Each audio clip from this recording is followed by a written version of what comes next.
Oh, I'm terrified, I'm not going to lie, but it has to be done. And just to give you the heads up, it is a project narrowboat, so I'm going to give it a good tidy up just so that you can actually get in. Oh, amazing. Cheers, see you then. Right, that is it. We are all booked in for our narrowboat MOT, or the BSS as they like to call it. Scary times, guys. Scary times. Pray for us.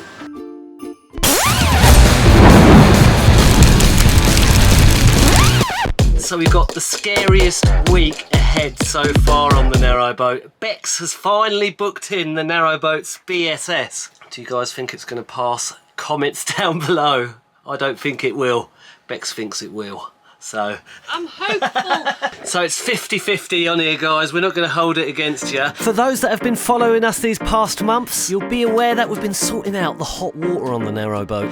Yeah, 3 years with no hot water. Lovely. But you'll also be aware that the lovely Rebecca Crobot is a verified plumber. She's Crobot Adult verified by me. And that means that she's taught herself to become a plumber in the last few months and has also made a complete wreckage of the narrowboat by ripping absolutely everything up to get to the plumbing and sort out a complete new plumbing setup to get this hot water tank installed. So the narrowboat is an absolute tip, guys. It looks exactly the same way as when we first ripped all the floorboards up and everything. And because Beck's done such a grand job like booking in that BSS, I think why not give her another great little job, because she's great at these little jobs, isn't she, as you well know. And yeah, let her tidy up the kitchen and the bedroom. I've got the water tank to fill up, I think, and then I'll come and help you maybe with the bathroom later.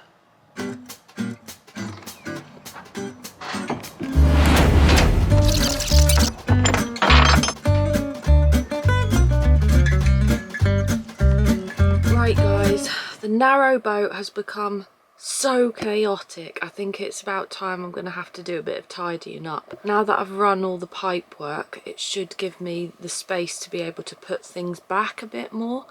Because if I'm not tripping up on blooming tools and I'm tripping up on all the food that's stashed everywhere to clear the cupboard space and all that jazz, it is like a bomb has been dropped in here. So let's do a bit of a tidy up, make things a bit more habitable again.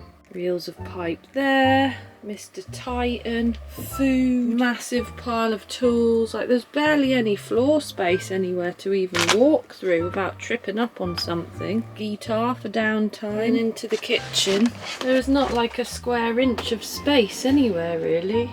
Just stashed everywhere. Not the idyllic, relaxing space that you'd hope for in a narrowboat at the minute. Even the cupboard wall is out at the minute in order to get access to the boiler. Ooh. Let's try and rectify it at least a little bit though.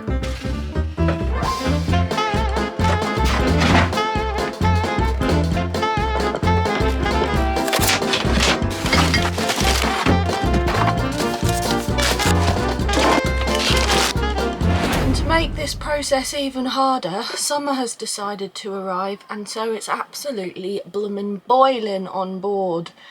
I've been like playing around with different strategies to keep it cool in the boat, just to see what works best, because I always thought airflow was kind of a good way to go. However, if it's quite still outside and you open everything up, it just seems to make the boat heat up more and more and more. So today I've tried just keeping everything closed, which has definitely kept the temperature down a bit, but it's still bloomin' muggy in here. For any other boaters out there watching this, what do you do?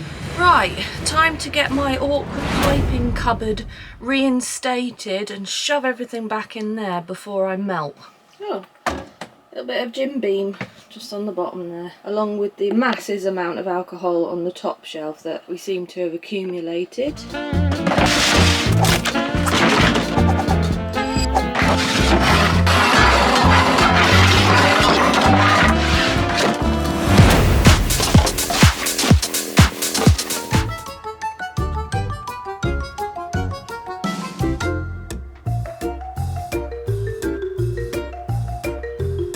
Now it's time to get the bed sorted out.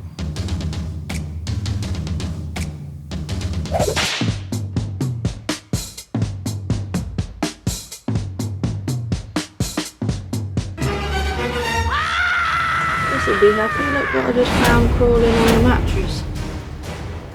Catch him. And her crawling on the mattress.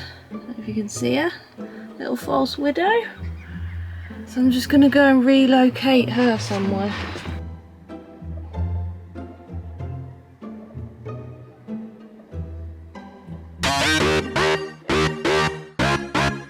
Right, false widow relocated. I'll just give another quick scan over, make sure there's not any more.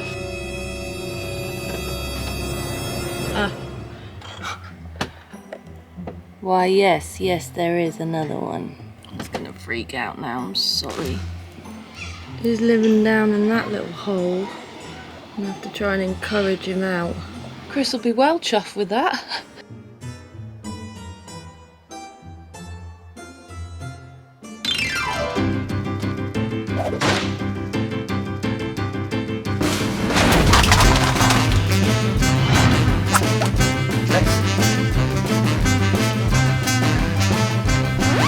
Mine's really clean and fresh. Beck's got the soggy one, which was on top. Good luck.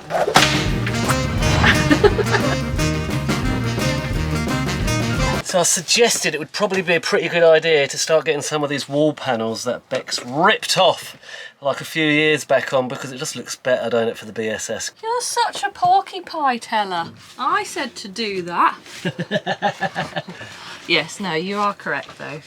Just tidy it up a bit because, you know, we want it to pass at the end of the day. Yeah, this is just giving any excuse to find stuff, isn't it? And I know that the gas is up there, the gas pipe. I do wonder if that would pass without a board over the front there. Don't know why, but...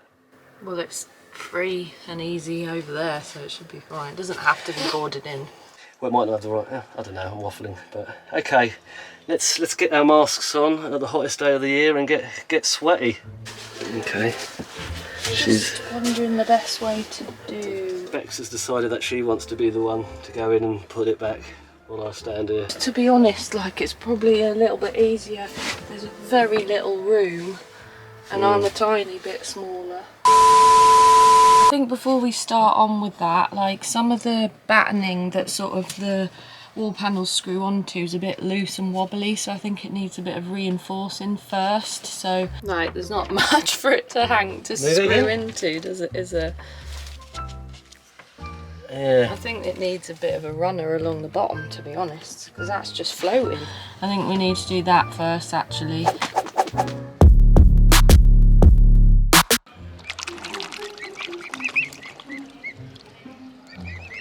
There she is, Cygnets. They're all looking really nice and healthy. Hello, guys. Oh, you don't want to eat that. No.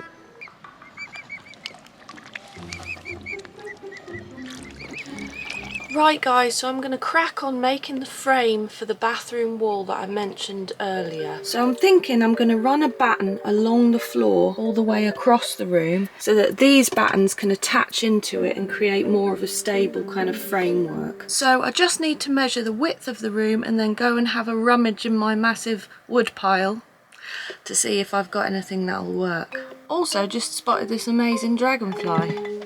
Oh, where's he gone? Doesn't really do him justice how gorgeous he looks.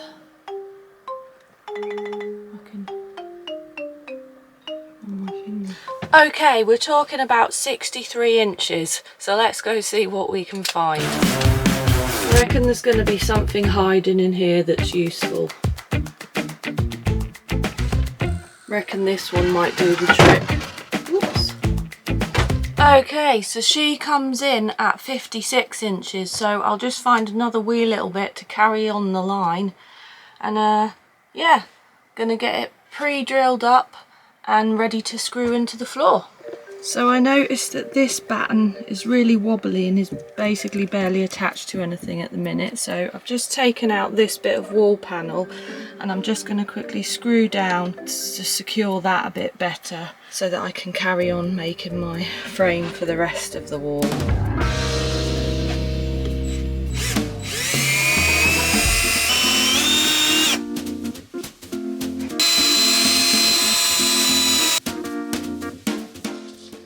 So that's all nice and sturdy now, so I'll whack the panel back on and crack on.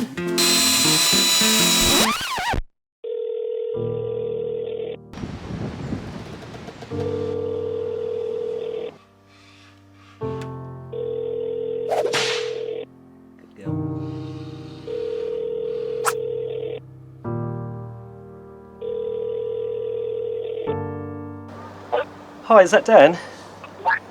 How's it going? It's Chris here. We booked a BSS appointment with you for the Whistling Wombat a couple of days ago. Yeah, Becca rang you up, that's right. I'm wondering if there's a possibility that we can just delay it a little bit. Becca's really seriously injured her neck. We don't quite know what the problem is yet, but she's in a hell of a lot of pain. She can't move it at all. We're not quite sure what's up with her.